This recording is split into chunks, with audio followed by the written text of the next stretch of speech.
Hi, I'm Bernardo Moya. Welcome to Inspiring People. And today I'm in LA and I've got the great pleasure of interviewing James Arthur Ray, who is an entrepreneur and New York best-selling author. Hi, James. How are you? Hey, great, Bernardo. Thanks for having me. No, thank you so much for being here today. Let's start from the beginning. Tell me from your early years, where were you born? What was life like? I was born in Honolulu, Hawaii. Believe it or not, my dad was stationed in the Navy. And I don't remember much of that because we moved while I was still really young. But then my father became a Protestant minister. He was a really dynamic, very dynamic speaker, and probably, evidently, obviously, my first mentor.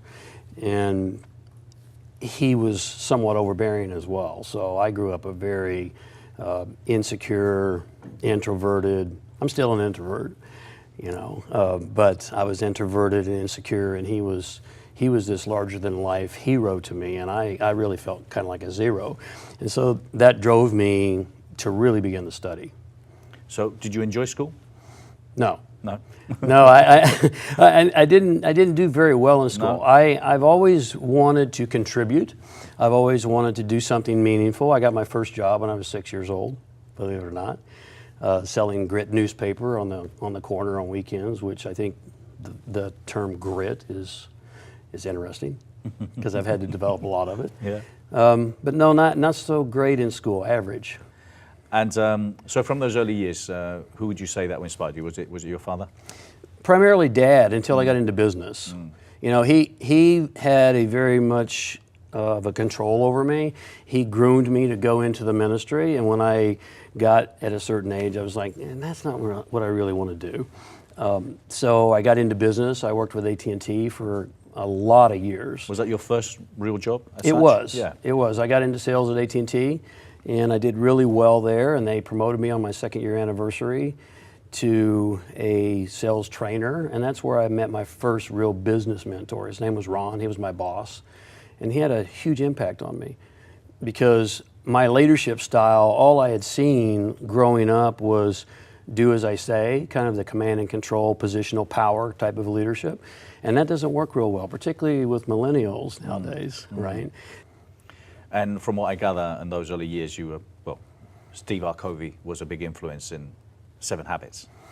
Yeah, when I got to AT&T School of Business, which was several jobs, several iterations later, they moved me all over the country. I was very mobile, had a lot of different management positions, and ended up at AT&T School of Business.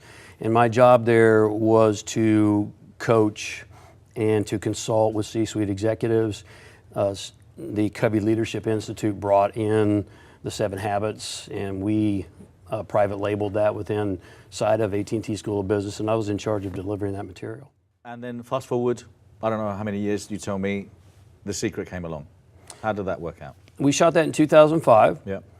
And that was a labor of love. You know, none of us got paid for doing that, except in residual, you know. It was a labor of love. I was actually almost at a place of throwing in the towel, very frustrated and very disenchanted, and that's a whole nother long story we don't have time for.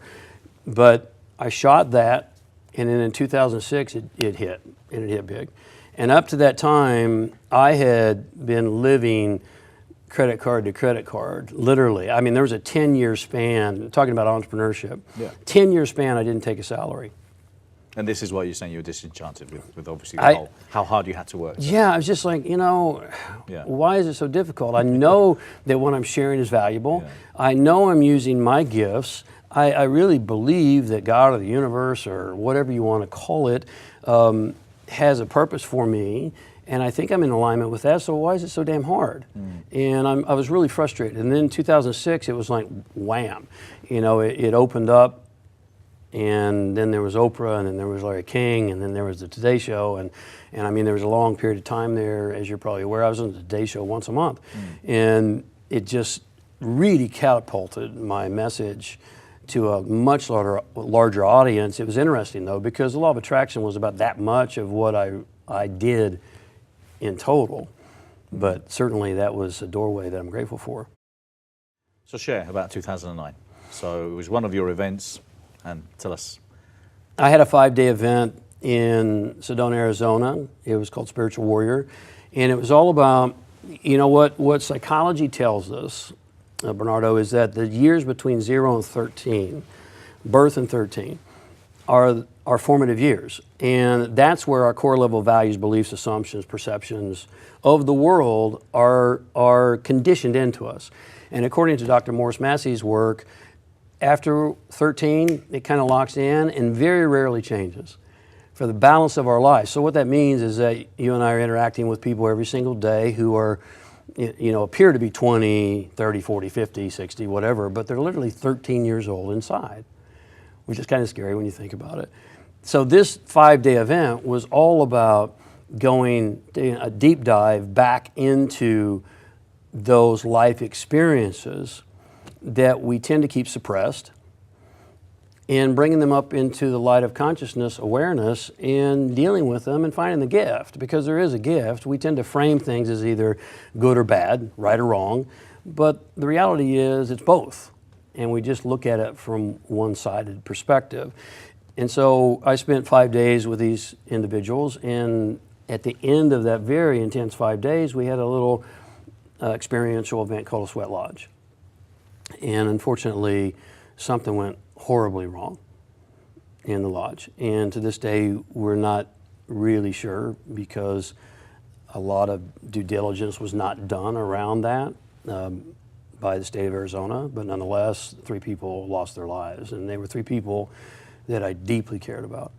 Deeply. If you think about it, I had spent 5 days, it was a very intimate, small event compared to my massive events I was doing. And we had spent 5 days really, I learned about their childhood and I learned about what had happened in their lives and helped them work through those things and reframe those things. And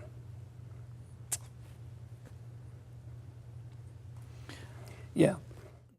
So from an entrepreneurial point of view, someone that's either lost their job or just left uni now and trying to find the path, and what do you think the best assets people should have, or what do people need with limited funds in order to succeed in life and in business? Well, I think the first thing we have to do is redefine what success means, right? Yeah. Wealth, riches are not what you have. They're what you're left with when all you have is gone. Yep. Right? That's true wealth. And so success, in my opinion, is living a fulfilling life. And again, we've been conditioned. I said the world's changing. I believe every industry is changing. I believe personal development has to change. Performance has to change because it's been all about the having and the gaining and the acquisition. And that's okay. It's a part of it.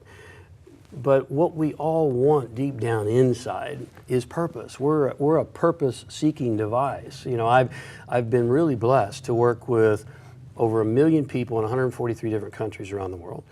And the single most common question asked of me, bar none, is what's my purpose? How do I find my purpose? What's the meaning of life? Why am I here? Some derivation thereof.